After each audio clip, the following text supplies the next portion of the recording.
Uyu wa mbere tariki ya 5 z'ukwa gatandatu kwa 2023 nyakubahwa perezida wa Repubulika y'u Rwanda Paul Kagame akaba n'umugaba w'ikirenga w'ingabo z'u Rwanda RDF yashyizeho abayobozi bashya mu nzego nkuru za gisirikare. Umwe muri aba bayobozi bashyizwe mu myanya nk'uko byasohotse mu itangazo ryashyizweho ahagaragara n'ibiro by'umukuru w'igihugu barimo Lieutenant General Mubarack muganga wagizwe umugaba mukuru w'ingabo z'u Rwanda. Lieutenant General Mubarack muganga asanzwe ari umwe mu basirikare bakomeye mu Rwanda ndetse n'ibigwi n'amateka ntagereranywa kuko n'umwe mu barwanya urugamba rwo kubohora u Rwanda no guhagarika jenoside yakorewe abatutsi. N'ikimenyimenyi ari ku ipeti rya Lieutenant General, ubundi risanzwe ari inzozi z'abakora uyu mwuga bose kuko mu buryo bwihariye mu gisirikare ribona umugabo rigasiba undi. Lieutenant General Mubarack muganga agarukwaho kenshi nk'umukunzi w'umupira w'amaguru ukomeye mu buryo budasanzwe. Lieutenant General Mubarack muganga ku rugamba rwo kubohora igihugu afite agahigo n'umwihariko usa n'udafitwe n'undi musirikare, aho uru rugamba yarurwananye na se umubyara Muzehe Lieutenant Haji Saleh Muganga. Uyu mugabo wagizwe umugaba mukuru w'ingabo z'u Rwanda niwe tugiye kugarukaho tukubwire kuri bimwe mu byaranze ubuzima bwe kugeza uyu munsi. Inyandiko zigaragara ku rubuga rwa Minisiteri y'Ingabo z'u Rwanda (MINADEF) zigaragaza ko ubundi Lieutenant General Mubarack muganga ari umugabo wavutse mu 1967, bikaba bivuze ko kuri ubu ngubu afite imyaka 56 y'amavuko. Uyu mugabo yavukiye mu muryango wa Kisilamu aho se umubyara ari Lieutenant Haji Saleh Muganga nawe wabaye umusirikare ndetse bombi bakaba baranajyanye ku rugamba rwo kubohora igihugu nk'uko twabibabwiye, kandi uyu mugabo akaba yarushaga ipeti se umubyara. Hari ifoto imwe mu zaranze urugamba rwo kubohora igihugu yagiye hanze igaragaza Muzehe Lieutenant Haji Saleh Muganga yahaye isaruti umuhungu we Lieutenant General Mubarack muganga. Isaruti ni insuzanyo y'ikimenywa bose ikoreshwa mu mwuga wa gisirikare.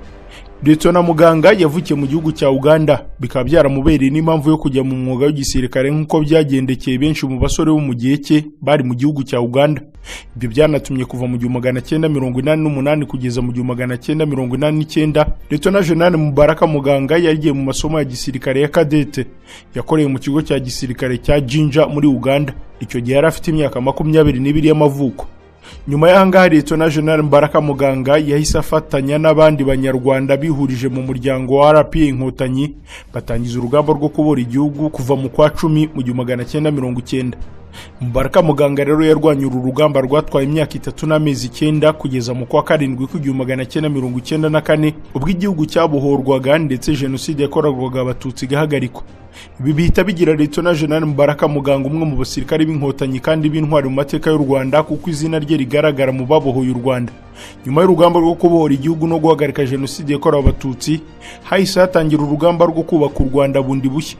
Kuva icyo gihe General Muganga yabaye mu nshingano zitandukanye. Kimwe n'abandi basirikare bagenzi be yakoze inshingano zikomeye, ayobora ingabo mu bice bitandukanye by'igihugu. Uretse ibyo kandi Muganga yitabiriye amasomo menshi ya gisirikare maze nawe amapeti ayazamukamo rimwe ku rindi ndetse anahabwa imidari myinshi ku bikorwa bye by'indashyikirwa yakoze.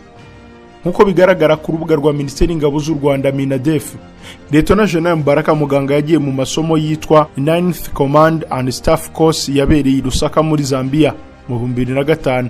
Mu mwaka wakurikiyeho 2006 yagiye mu yandi masomo ya Managing Defense in Democracy Course yakorewe mu kigo cya Peace Support Training Center cya Karen mu gihugu cya Kenya. Mu mwaka wakurikiyeho 2007 nabwo yasubiye muri iri shuri rya Peace Support Training Center rya Kenya aho yafashe andi masomo ya gisirikare ya International Peace Support Operations Senior Mission Leaders Course.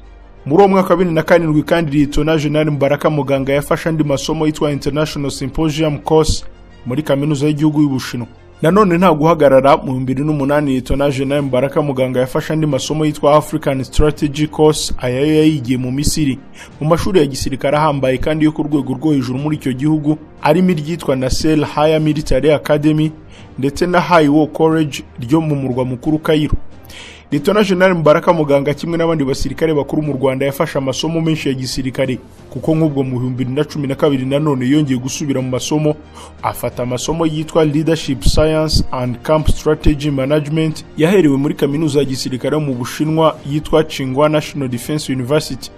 Nanone kandi muri uwo mwaka 2012 ari mu Bushinwa yafashe andi masomo ya gisirikare yitwa Defense and Strategy Studies aho yari muri National Defense University of PLA nayo mu Bushinwa. Uretse ayo masomo ya gisirikare, mu masomo asanzwe Lieutenant General Mubarack muganga afite bachelors mu bijyanye n'imiyoborere, public administration, uyu mugabo kandi ufite ubunararibonye bw'imyaka irenga 30 mu mwuga wa gisirikare yakoze inshingano zitandukanye mu ngabo z'u Rwanda zirimo kuba kuva mu mwaka wa 2008 kugeza 2012 yarayoboraga ingabo z'u Rwanda zo muri diviziyo ya 4 zibarizwa mu ntara y'Amajyepfo. Kuva mu 2013 kugeza 2015 Lieutenant General Mubarack Muganga yayoboraga ingabo z'u Rwanda ziri muri diviziyo ya 3 zibarizwa mu ntara y'Uburengerazuba. Kuva mu 2016 kugeza mu 2021 Lieutenant General Mubarack Muganga yayoboye ingabo z'u Rwanda zo muri diviziyo ya mbere zibarizwa mu ntara y'Iburasirazuba n'umujyi wa Kigali. Izi nshingano akaba yarazifatanyaga no kuba umuyobozi w'inama y'ubutegetsi bw'ikigo cy'isoko ry'abasirikare Army Shop. Ni inshingano yakoze kugeza tariki ya 4 z'ukwa gatandatu kwa 2021 ubwo yazamurwaga mu mapeti akagirwa Lieutenant General n'umugabo w'ikirenga w'ingabo z'u Rwanda. Perezida Paul Kagame akaba ni nawe wari umugaba mukuru w'ingabo za RDF inkotanyi zayoboye u Rwanda zinahagarika jenoside yakorewe abatutsi. Icyo gihe Perezida Kagame yahise anaha Lieutenant General Mubarack Muganga inshingano nshya zo kuba umugaba w'ingabo zirwanira ku butaka Army Chief of Staff. Inshingano yagiye hazisimbuyeho Lieutenant General Jean-Jacques Mupenzi we wagizwe umuyobozi w'ingabo z'u Rwanda zirwanira mu kirere icyo gihe. Izo nizo nshingano yakoze mu gihe cy'imyaka 2 yuzuye neza, no kuvuga kuva icyo gihe tariki ya 4 z'ukwezi kwa gatandatu kwa 2021 kugeza kuri uyu wa mbere tariki ya 5 z'ukwa gatandatu kwa 2023 ubwo yagirwaga umugaba mukuru w'ingabo z'u Rwanda asimbuye General Jean Bosco Kazura wari kuri uyu mwanya kuva mu kwezi kwa 11 mu 2019. Uyu mugabo Lieutenant General Mubarack Muganga rero mu myaka myinshi amaze mu gisirikare, intambara yarwanye zitabarika n'insinzi yagezeho nk'umusirikare bimwemerera kwambara imidari myinshi ndetse no kuba umugaba mukuru w'ingabo z'u Rwanda. Ibyo rero ni ukuri kuko Lieutenant General Mubarack Muganga n'umwe mu basirikare bafite imidari ishashagirana ku izina rye, harimo kubohora igihugu, uwo guhagarika jenoside yakorewe abatutsi n'indi midari itandukanye irimo Foreign Campaign Medal, Presidential Inauguration Medal, Combat Action Ribbon, Combat Service Ribbon na Community Service Ribbon. Ibindi wamenya kuri Lieutenant General Mubarack Muganga ni umukunzi ukomeye cyane w'umupira w'amaguru ku buryo kugeza ejo bundi aha ari we wari umuyobozi mukuru w'ikipe y'ingabo z'igihugu wa RDF. Ikindi bamwe mu bakunzi ba ruhago bakwiye kumenya nuko yakinnye uyu mupira igihe kirekire ndetse byarenze kuwukunda ahubwo anabyara abanyamupira, aho umwe mu bahungu be n'inshuti Mubarack Hakim ari umukinnyi wabigize umwuga mu mupira w'amaguru. Uyu musore ni umukinnyi w'ikipe ya RDF ndetse n'ikipe y'igihugu Amavubi. Uretse ibyo kandi General Mubarack Muganga ni umuyoboke ukomeye w'idini ya Isilamu, aho kenshi mu myambaro y'igitangaza izwi nk'iy'abayoboke b'iri dini mu bihe bitandukanye cyane cyane ku munsi w'Eid Lieutenant General Mubarack Muganga akunda kugaragara yitabira isengesho n'abandi bayisilamu mu Rwanda hose. Isengesho akunda kugaragaramo ndetse n'itangazamakuru rikamugaragaza nirikunda kubera kuri stade ya Kigali ubu yitiriwe umunyabigwi mu mupira w'amaguru Pele iherereye Nyamirambo. Ku rundi ruhande Lieutenant General Mubarack Muganga siwe wenyine umugabo w'ikirenga w'ingabo z'u Rwanda yahaye inshingano kuko uretse Mubarack Muganga bwana Juvenal Marizamunda yagizwe Minisitiri w'ingabo asimbuye General Major Albert Murasira. Abandi bahaye inshingano barimo General Major Vincent Nyakarundi wagizwe umugabo w'ingabo zirwanira ku butaka asimbuye Lieutenant General Mubarack Muganga wagizwe umugabo mukuru w'ingabo z'u Rwanda.